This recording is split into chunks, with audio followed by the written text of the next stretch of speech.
Tem coisa que a gente compra com dinheiro e tem coisa que o dinheiro compra sem a gente perceber. Mas naquele dia, o homem mais rico da cidade parou só para tomar um café e saiu de lá com um rombo no peito, um buraco de 20 anos. A cidade ainda acordava quando ele desceu do carro preto brilhando mais que espelho, gravata engomada, olhar de tédio e uma rotina que parecia desenhada por relógio suíço. Entrou no café da esquina sem olhar para ninguém, como quem entra numa sala vazia. Era sempre assim, pessoas demais, alma de menos. "O de sempre, por favor, sem açúcar", disse seco enquanto digitava no celular. Mas foi aí que a vozinha atrás do balcão falou uma coisa simples. Simples, mas que fez ele levantar o olhar pela primeira vez em semanas. "Sabe que você tem o mesmo jeito de coçar a sobrancelha que o meu pai tinha?" Ele franziu a testa. Não reconheceu a menina. Devia ter uns 17, 18 anos, uniforme amassado, cabelo preso de qualquer jeito e um cansaço nos olhos que não combinava com a juventude.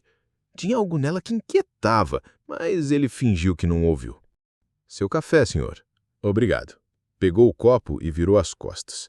Mas ela não se calou. "Eu sei que você não vai lembrar, mas minha mãe contou. O nome dela era Ana. Ela trabalhava aqui há muito tempo." Ele parou. O nome bateu como um murro.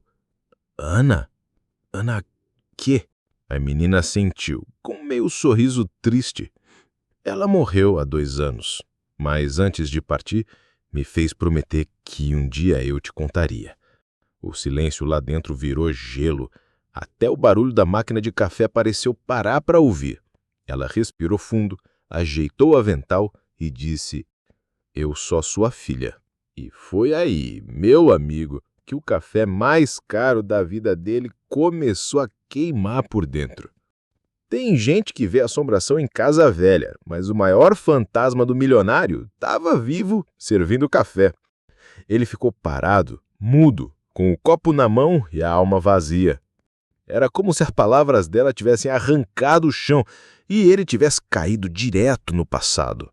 "Isso é uma brincadeira?" Perguntou baixo, quase ríspido. A menina balançou a cabeça. Nem se ofendeu. "Minha mãe dizia que você era bom com números, mas péssimo com sentimentos. Isso é um absurdo. Então, me diga que você nunca conheceu uma Ana. Me diga que nunca veio aqui 20 anos atrás, que nunca dormiu com ela." Ele quis dizer, quis negar, mas a verdade é que tinha esse nome gravado num cantinho escuro da memória. Ana. A garçonete risonha, de olhos curiosos e sorriso simples. Era para ter sido só uma noite, uma única, que ele jurou esquecer. E esqueceu. Até agora. "Se isso for verdade," pigarreou, a mão tremendo. "Por que só agora?" A menina pegou um bilhete dobrado do bolso, papel velho, manchado de lágrima e café. Ele abriu o papel. Era uma carta. Da Ana. Escrita à mão. "Se você estiver lendo isso, é porque o destino decidiu juntar os cacos. Cuide dela. Ela é metade minha e metade sua." O homem respirou fundo, mas o ar parecia não entrar. O coração, esse velho traidor, batia como se tentasse sair correndo. "Como você se chama?" "Clara." Ela respondeu com os olhos marejados. Ele olhou para ela como se enxergasse a primeira vez. O jeito de mexer no cabelo, o formato do nariz, até a sobrancelha arqueada. Era como olhar num espelho do passado. Mas nem tudo era espelho, porque dentro dele só tinha um vazio. E o que você quer de mim, Clara?" "Nada." Ela disse firme. "Só precisava que você soubesse que ela te amou, que eu existo e que, mesmo não tendo você, eu sobrevivi." Ela sorriu triste, virou as costas e foi atender outro cliente. Mas ali, parado, com o papel na mão e a alma na outra, ele soube, aquele dia ia perseguir ele pro resto da vida. Tem coisa que esfria no copo e esquenta no peito. O café já estava frio, mas o que aquela menina disse fervia por dentro. Ele voltou para o carro como anda em terra desconhecida. A cidade era a mesma, as ruas o mesmo cinza de sempre. Mas dentro dele alguma coisa tinha quebrado e não fazia barulho de vidro, fazia barulho de lembrança. No banco de couro, ligou o carro e não saiu do lugar. Os dedos tremiam no volante. Respirou fundo, 1, 2 vezes, tentou rir daquilo tudo. Deve ser golpe, não pode ser verdade. Essas histórias acontecem em filme, não comigo. Mas o nome Ana continuava martelando. Aquela garçonete tinha olhos doces, riso fácil, um sonho de abrir uma floricultura. E uma noite só, uma única, que ele jurou esquecer. E esqueceu. Até agora. Pegou o celular, abriu o aplicativo de advogados. DNA. Preciso de um teste de DNA. Fechou os olhos. Imaginou a cena. A menina chorando. A carta da mãe. A frase, metade sua, se fosse verdade. Ele tinha ignorado uma filha por 18 anos. Não, não pode ser, murmurou batendo a mão no painel. Mas dentro do peito não era raiva, era medo. Medo de estar errado demais e tarde demais. Decidiu voltar. Ia olhar nos olhos dela, ia falar com calma e exigir uma explicação. Mas quando entrou no café de novo, ela saiu, o senhor disse que precisava respirar. Deixou isso. Era outro bilhete. Pequeno, dobrado em 4. Se você quiser conversar, me encontra no banco da pracinha às 18 horas. Não precisa trazer nada. Só a verdade. A letra era idêntica à da carta da mãe. Ele olhou o relógio. Ainda faltavam 3 horas. Mas dentro dele, o tempo já tinha parado. Às 6 da tarde, o mundo anda depressa. Mas naquela praça, o tempo parecia sentado no banco, esperando resposta. O milionário chegou cedo, muito antes das 6. Terno impecável, mas alma amassada. Sentou no banco de madeira como quem se senta num tribunal. A praça era simples. Uma fonte enferrujada, árvores sem poda e crianças correndo sem saber que a vida ali estava por um fio. Ele olhava o relógio a cada 5 minutos. Mas não era ela que atrasava. Era o tempo dele que andava torto. E quando ela chegou, foi como ver um espelho remendado com fita adesiva. Clara veio de blusa surrada, mochila nas costas e um caderninho na mão. Sentou do lado. Nem muito perto, nem distante. Você veio. Ainda não sei por quê, ele respondeu, olhando para frente. Ela não se assustou, nem implorou. Só abriu o caderno e mostrou uma foto, colada com fita adesiva. Era Ana, jovem, sorrindo, segurando uma barriga já crescida. Ela dizia que você sumiu, que ficou com medo, mas nunca te odiou. Ela devia ter me procurado. Ela tentou, por 3 anos. Depois, desistiu. Disse que o orgulho também envelhece. Ele engoliu seco. A imagem da Ana naquela foto parecia sorrir para ele, mas não com carinho, com pena. Por que agora? Por que me procurar depois de tudo? Clara fechou o caderno.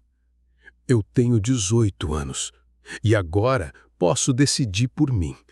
Porque vi você na televisão, inaugurando um hospital, falando em dar oportunidades, e porque eu não queria morrer sem olhar nos seus olhos e dizer, eu existo, e não sou um erro. Ele olhou para ela pela primeira vez de verdade. Você quer dinheiro?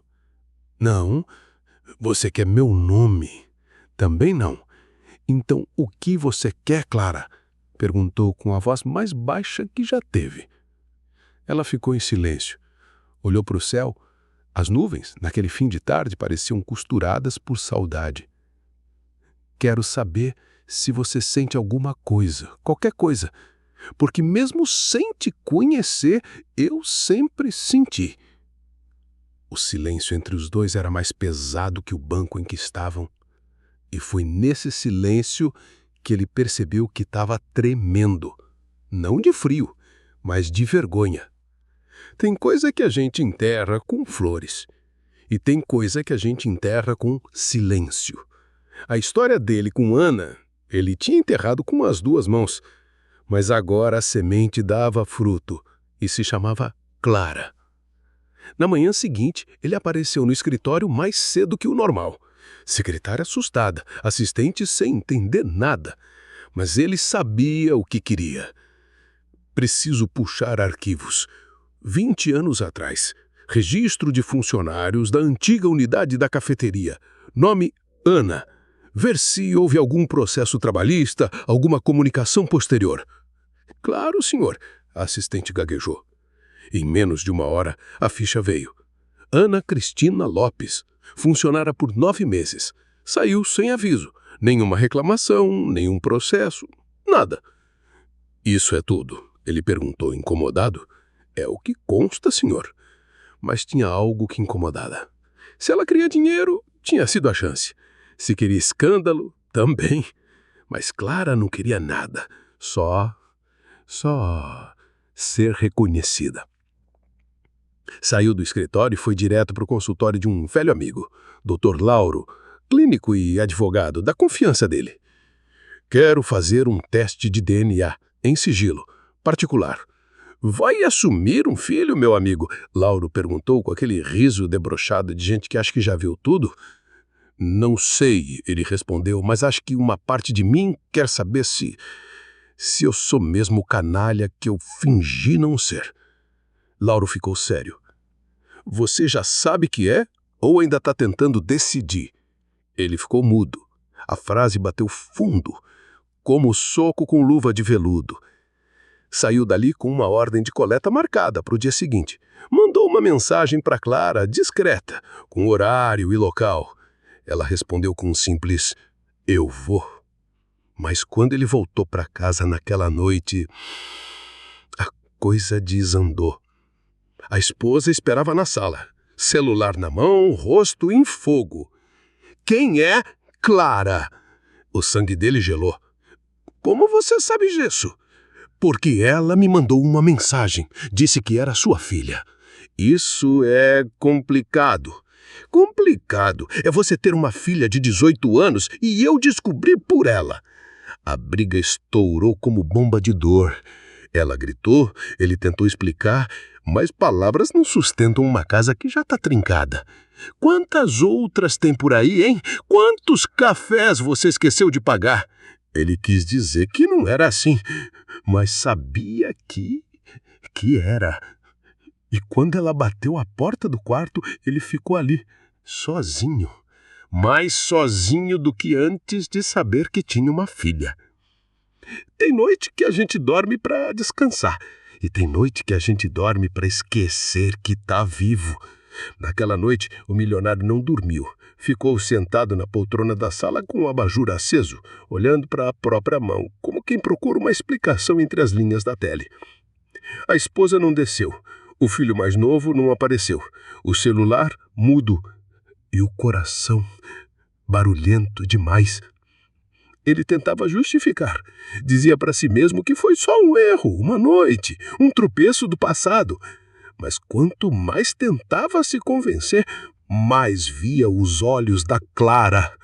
Olhos que não pediram nada, mas trouxeram tudo. Na manhã seguinte, chegou na clínica.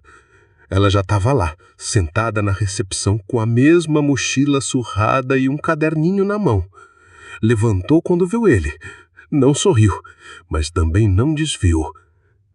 Pronta? Sempre estive, respondeu firme. Foram conduzidos para a sala de coleta, sem conversa, sem intimidade. A enfermeira fez o procedimento, tudo rápido, frio, limpo.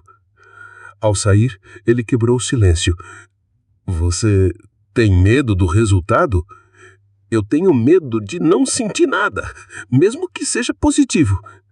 Essa frase doeu, mais do que ele estava preparado para admitir. E se eu for seu pai, o que você espera de mim? Nada, respondeu olhando para o chão. Só que você não fuja de novo. Ele quis dizer alguma coisa, qualquer coisa, mas ficou mudo.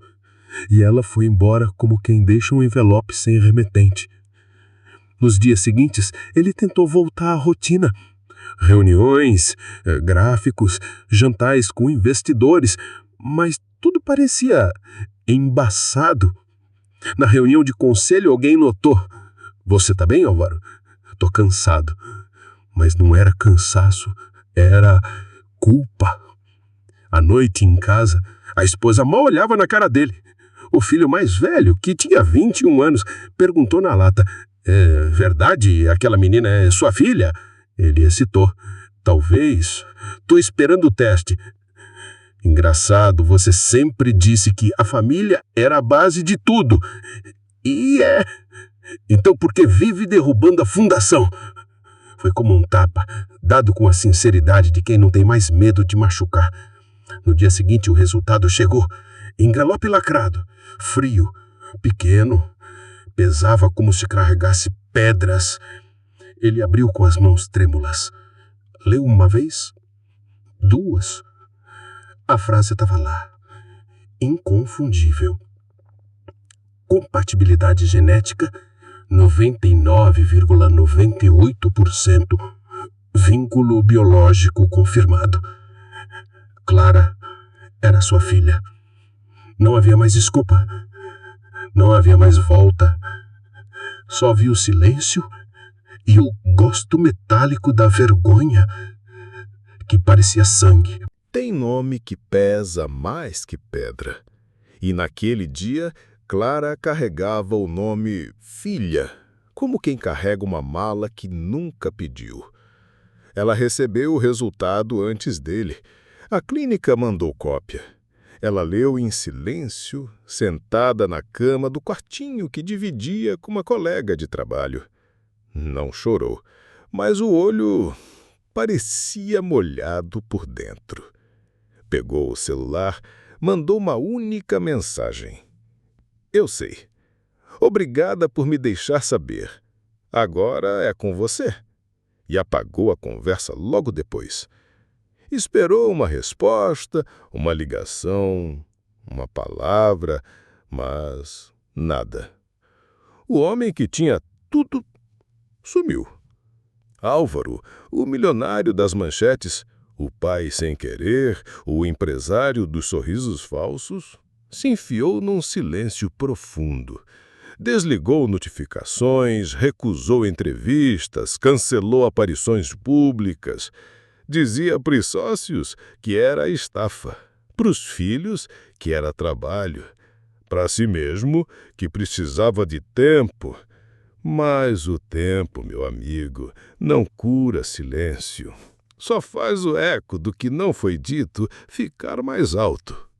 Enquanto isso, Clara voltava à rotina. Café da manhã, servido às 6, limpeza às 7, caixa às 10.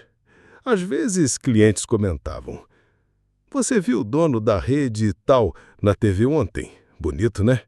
Parece gente boa, familhão." Ela sorria por fora. Por dentro, a frase martelava: "Parece." Um dia recebeu uma carta. Era dele. Papel caro, assinatura tremida. "Clara, descobrir que você é minha filha foi como olhar no espelho e não reconhecer o próprio rosto. Eu errei antes de você nascer, depois também. Eu só preciso de tempo. Álvaro." Ela releu 1, 2 vezes, depois guardou a carta dentro do caderno da mãe, entre a foto e o bilhete antigo. E naquele mesmo dia, sentado no banco da praça onde tudo começou, ela murmurou para o vento: "Eu te chamei de pai e ninguém respondeu." O vento soprou leve, como quem queria pedir desculpa no lugar de alguém. Tem coisa que a gente tenta esquecer, mas vira sombra. E sombra, meu amigo, não some nem no escuro. Álvaro achou que podia fugir, que o silêncio bastava, mas a culpa tem um jeito curioso de aparecer. Ela se esconde no espelho, no cheiro da blusa, no prato que sobra na mesa. Começou a ver Clara em todo lugar. Numa funcionária nova que ajeitava o cabelo igual, numa criança de mochila nas costas, sentada na calçada, até num comercial de Dia dos Pais. E cada vez que via, doía. Até que um dia chegou em casa e encontrou o filho mais velho na sala. Camisa simples, cara fechada, olhar duro. Você vai fugir dela também? Não é assim. É exatamente assim. Você assumiu. Ela precisa de tempo. Ela te deu tempo. Você é que não sabe usar. Álvaro tentou contra-argumentar, mas o filho não deixou. Eu sempre tentei te admirar, mesmo com sua frieza, mesmo com ser sumissos. Mas agora eu vejo que você não é só um homem frio. Você é um homem covarde. Foi a primeira vez que ele ouviu isso. Covarde? E foi como se a palavra grudasse na garganta. Mais tarde, naquela noite, pegou o carro e saiu sem rumo. Rodou por ruas velhas, bairros de esquecidos, becos de onde ele subiu sem olhar para trás. Parou na frente da antiga cafeteria. Agora era outra, fachada nova, nome estrangeiro, mas o lugar, o mesmo. Sentou num banco de praça na frente e ficou ali, pensando na Ana, na filha, na carta. Até que um senhor vendendo flores passou e disse: "Tá tudo bem, doutor?" "Não sei. Tá com cara de quem perdeu algo. Acho que perdi a chance de ser alguém melhor." O velho sorriu com sabedoria triste. A gente só perde mesmo quando para de tentar. No dia seguinte, Clara recebeu outra carta, mas dessa vez tinha algo dentro, uma chave e um endereço. "Se você quiser, este lugar agora é seu. Não é presente, é reparo. Lá tem fotos da sua mãe que eu guardei escondido de mim mesmo, e um quarto, se você quiser." Ela leu. Ficou imóvel, mas os olhos, esses não aguentaram. Dessa vez ela chorou. Tem casa que é feita de tijolo e tem casa que é feita de gesto. Clara chegou no endereço com o coração na garganta. Era um sobrado antigo, com janelas de madeira e cheiro de tempo parado. A chave encaixou na fechadura como se o destino tivesse moldado cada dente com calma. Ao entrar, não encontrou luxo, mas encontrou história. Na sala, uma estante de livros com títulos antigos, uma poltrona gasta e, no canto, uma caixa de papelão com fotos, cartas, bilhetes. Tido de Ana. Fotos dela jovem, sorrindo, uma com um uniforme da cafeteria, outra segurando uma flor na frente de uma loja, Flor de Março, escrita à mão no letreiro.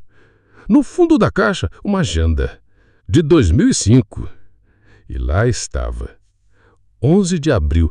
Álvaro me levou para jantar. Sorriu 2 vezes. Uma delas acho que foi sincera. 15 de abril. Descobri que tô grávida.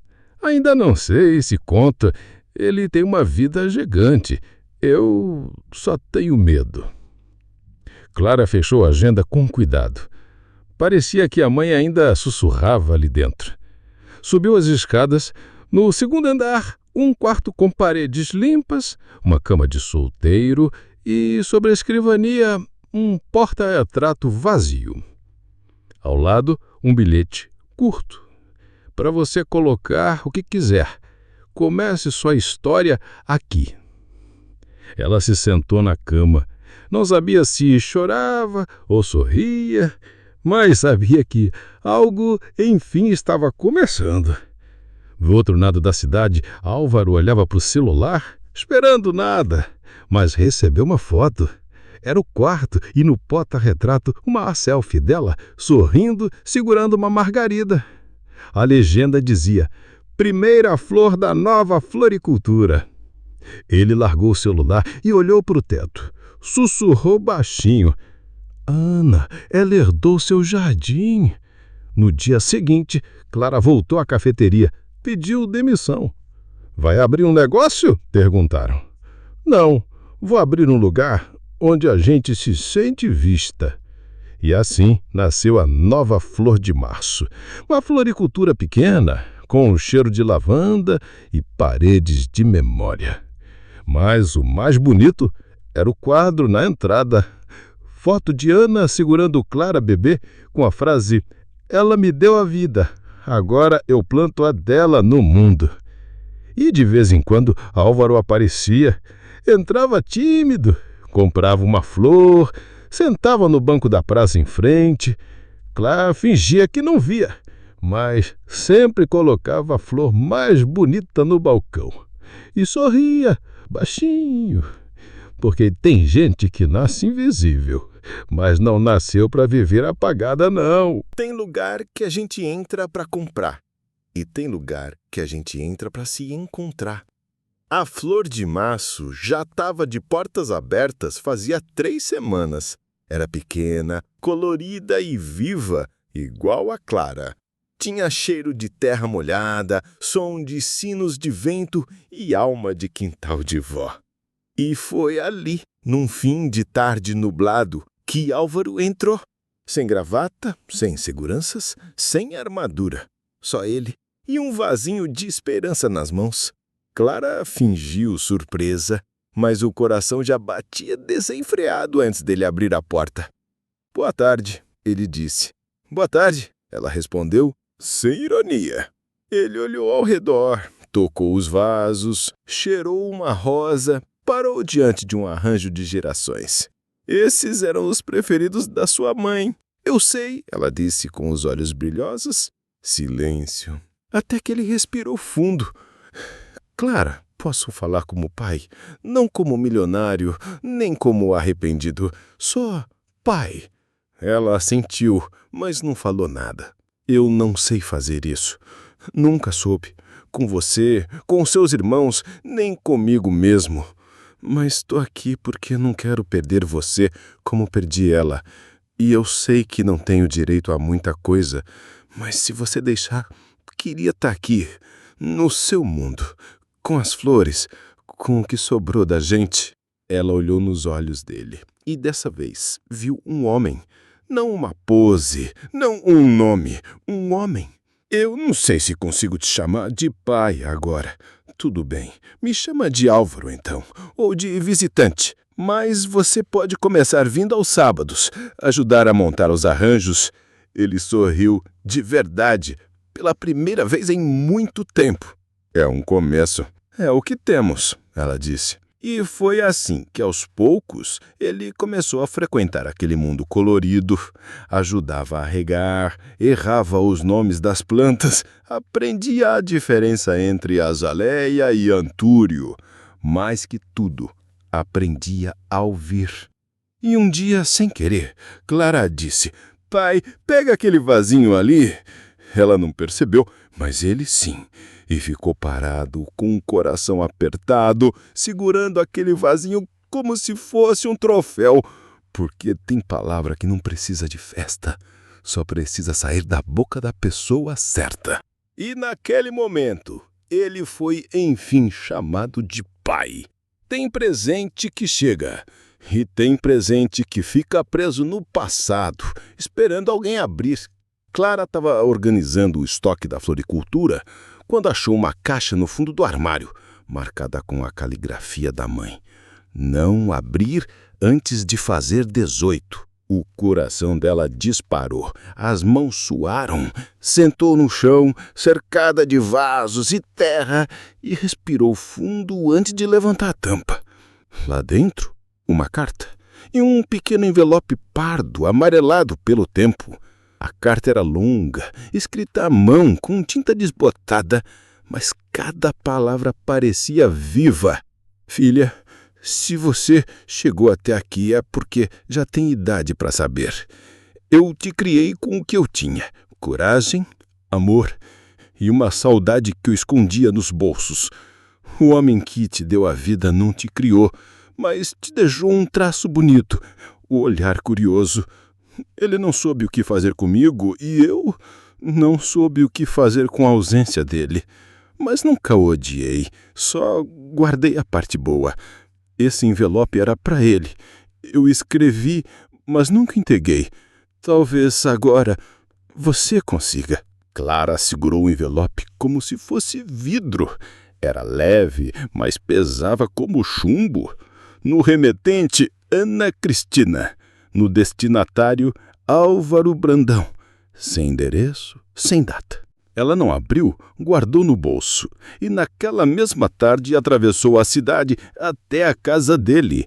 Ele estranhou ao vê-la na porta. Não era sábado, não era hora de visita. O que houve? Minha mãe te escreveu, nunca te entregou. Estendeu o envelope.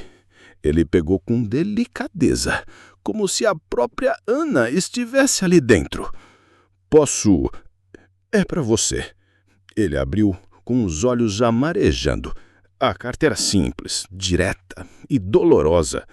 Álvaro, eu te amei, mesmo você não ficando, mesmo você não lembrando. Não te escrevo para cobrar, só para dizer que o que nasceu entre nós cresceu. E tenho teu nariz, tua teimosia e uma força que veio de mim.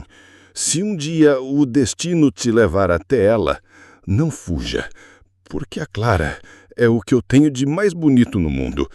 Ele leu com a respiração presa. Depois dobrou devagar e colocou a carta no peito. Eu não mereço esse perdão. Talvez não, Clara respondeu. Mas ela te deu mesmo assim. Eles ficaram em silêncio, mas dessa vez era um silêncio de passe, não de ausência. Naquela noite, ele tirou da javera um papel que nunca teve coragem de preencher.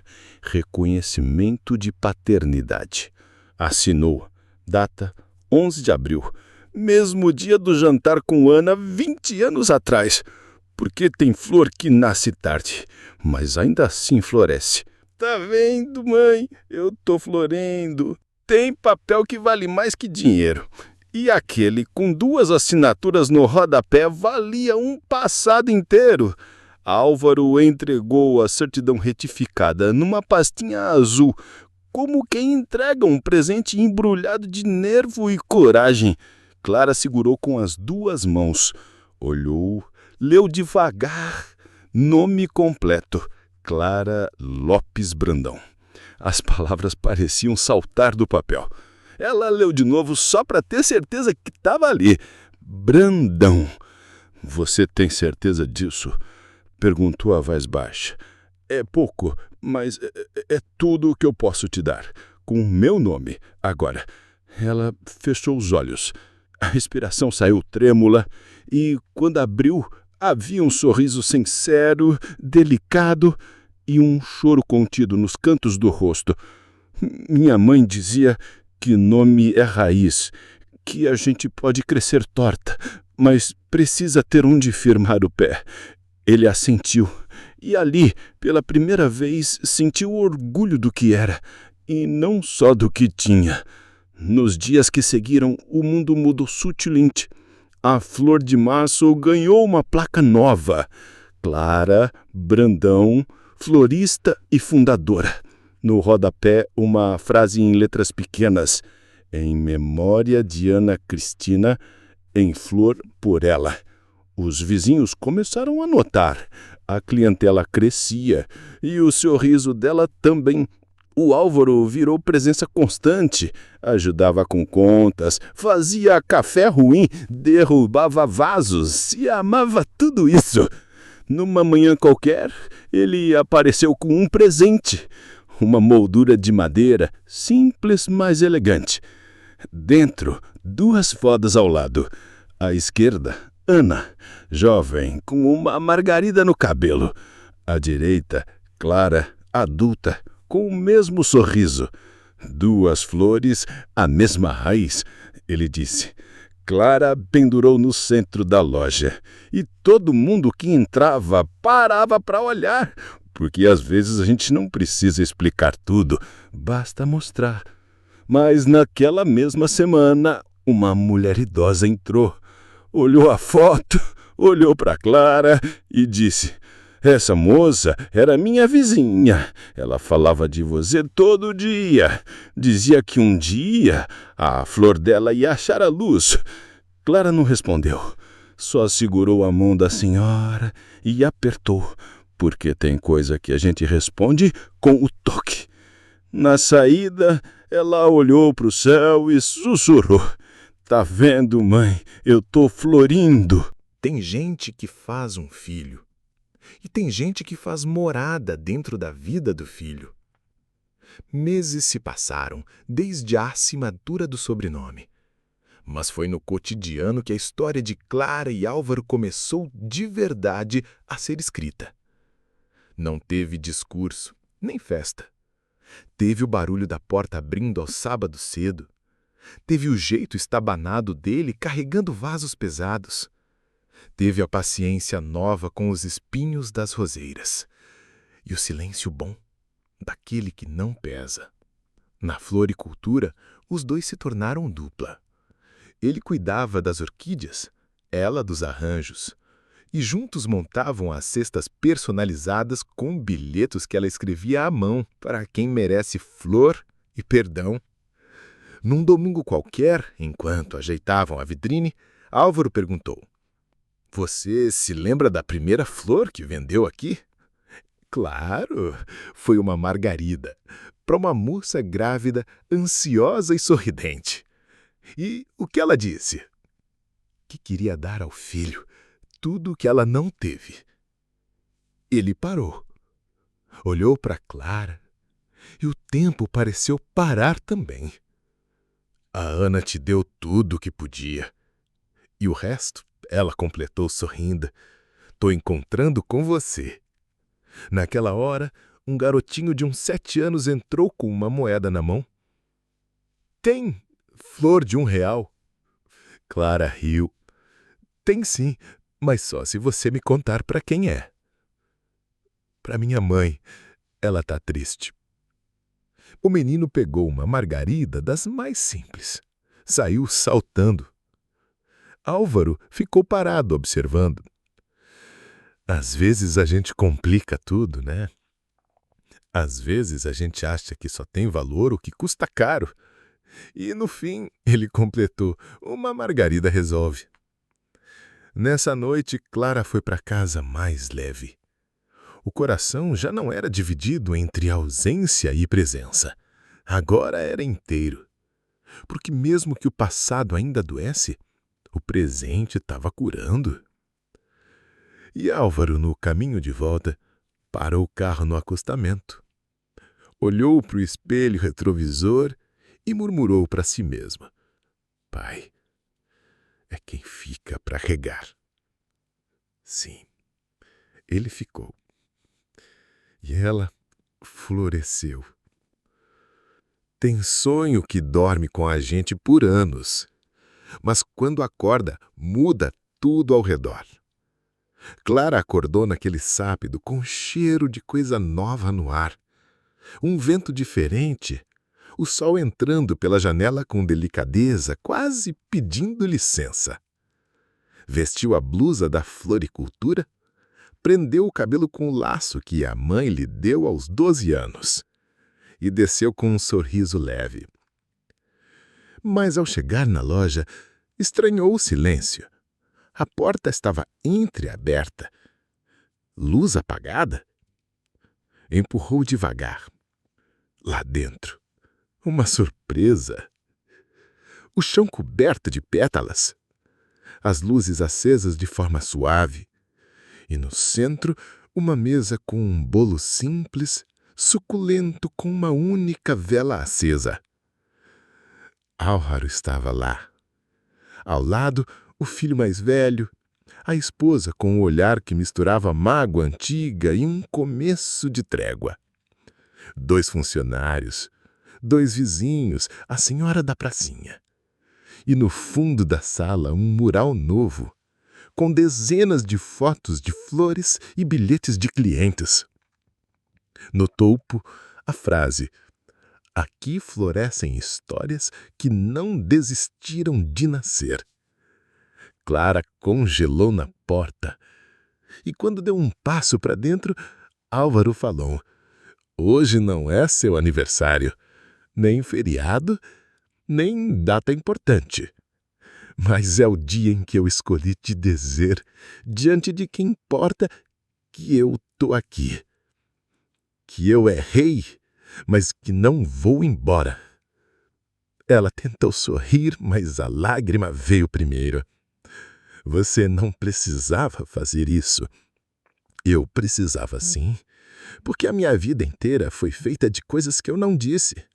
E eu não vou deixar isso acontecer com você. Ela se aproximou devagar.